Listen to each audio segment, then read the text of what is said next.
Race Mowers here. This is our first video clip we've put up. This is our chassis. We started the chassis some time back and we never did any video of it, so in the future we will do video on how to put a chassis together. We'll limit the amount of information we give, but as you can see there's some parts that have been laser cut and we've already pre-assembled the steering assembly on it, and we have our little axle in place as well. Little pieces sticking out there with the hole, that's for our exhaust to go through. Little bracket there that we're going to use for a buzz bar for our earthing system off the battery. Our steering in place there, clutch arms already in place. Like I said, we'll do a video on how we're going to build all that later. Here's our peerless drive, right angle drive with our clutch arm, idler pulley and main pulley. Slogging down the drain this day when we did this video. That's our peerless drive box. It's just a 1:1 ratio. We're putting a 13-tool sprocket on here. We have other sprockets that we do change, so we don't Loctite this in place. It's held on with a woodruff key.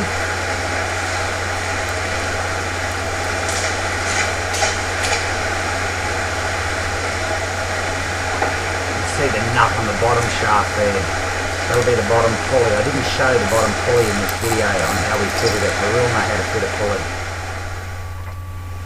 And we've set it in place. We'll bolt it down now. A couple of M10 bolts. A little lugs that have been welded to that gearbox plate. That's to stop the gearbox from twisting. There is a fair bit of force put on it.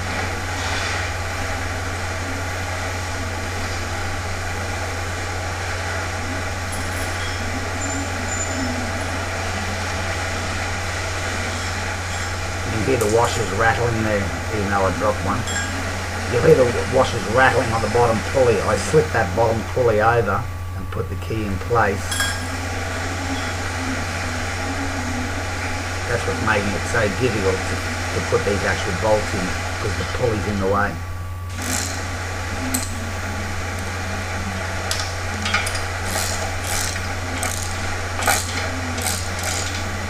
You can tighten that right down hard now, because those little lugs, there's one on the other side you can't see, that'll stop that box from twisting.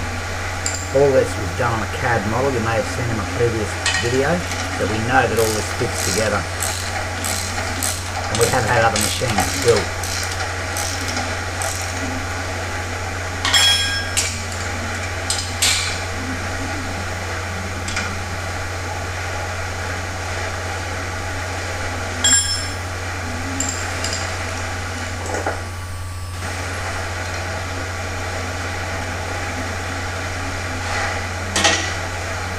This is our clutch arm going in. This is a laser cut part. You'll see the two holes there. One's for the idle pulley to run against, and the other's for the spring, which you'll see in this clip a little bit further down.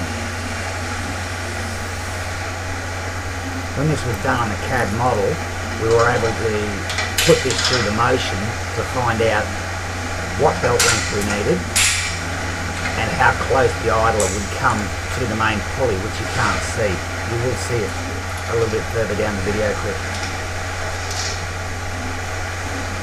Then we're putting a hex head bolt through there, an M8 with an eye lock on the bottom. You can see the couple little black neoprene washers that I've made, so we haven't got steel rubbing on steel.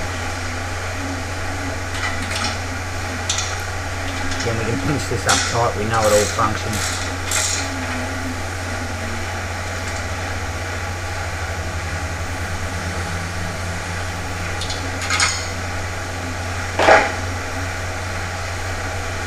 We'll leave it about that loose for now. The spring will pull it back.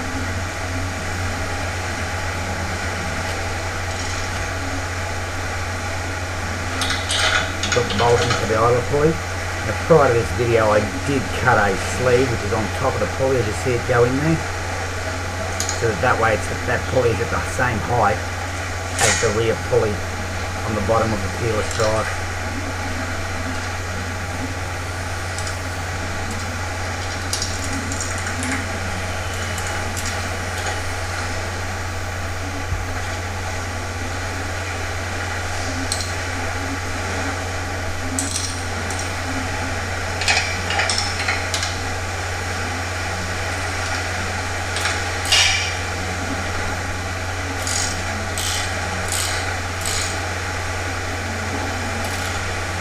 could cut the bolt off a bit, there's no need to have it that long. I will cut it off eventually.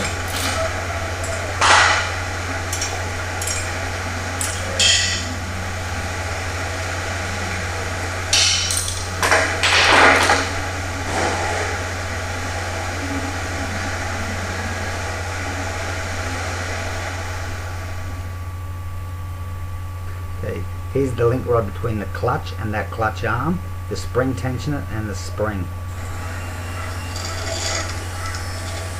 The clutch arm is just out of view, the actual pedal that you push with your foot. But this link arm is again all being worked out on the CAD model before we actually fabricated.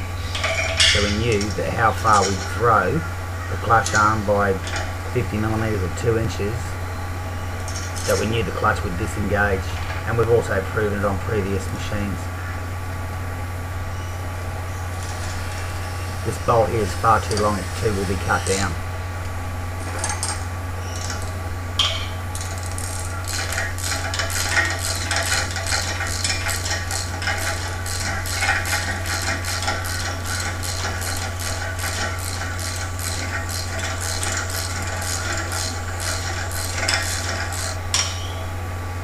Push his arm out of the way, slip the M8 bolt through.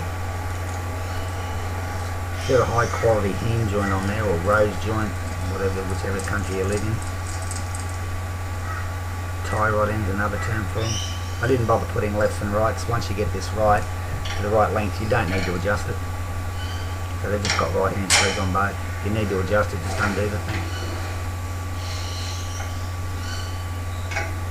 The length's right there now.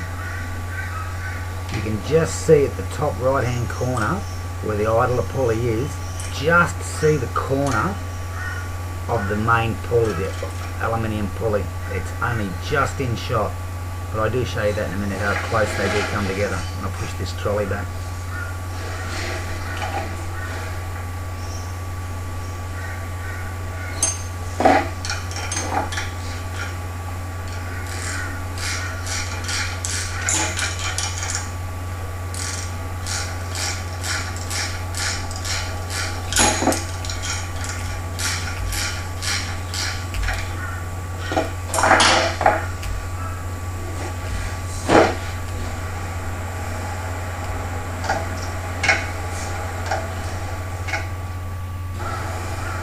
And now you can see the idler pulley there, look how close it comes. That's how we're getting a full wrap on the belt.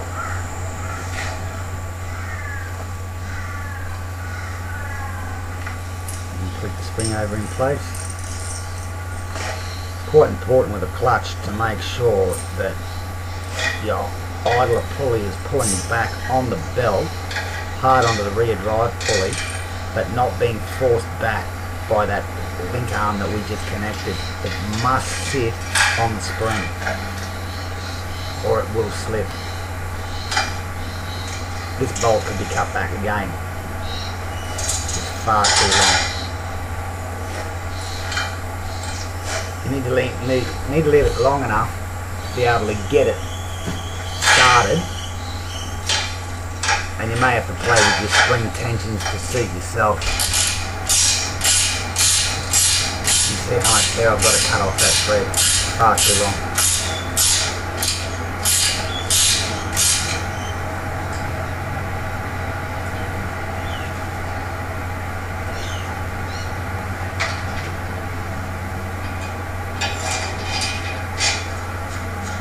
Those little nuts that you see inserted in the frame, they're there instead of having to actually drill and tap a hole. They're referred to as a nut cert with an M6 thread.